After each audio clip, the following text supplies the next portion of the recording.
Hello hello hello সবাই কেমন আছো? শীত তো চলেই এসছে, তাই বাড়ির জন্য আমি শীতের এসেন্সিয়াল কিনে নিয়েছি। অবশ্যই এটা বাড়ির জন্য। তো চলো কি কিনেছি দেখাই। ফ্লিপকার্ট থেকে এক্ষুনি এলো, এই যে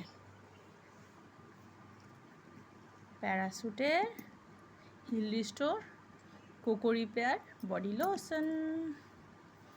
এটা আমি সত্যি কথা বলতে একটু কম দামে স্বাস্থ্যকর ব্যাপার স্যাপার পেয়েছি। 160 টাকা নিয়েছে, এটা ফ্লিপকার্ট থেকে নিয়েছি। চলো তোমাদের টেক্সচারটা দেখায়। এই যে দেখতে পাচ্ছ, দাঁড়াও একটু দাঁড়াও, আমি তোমাদের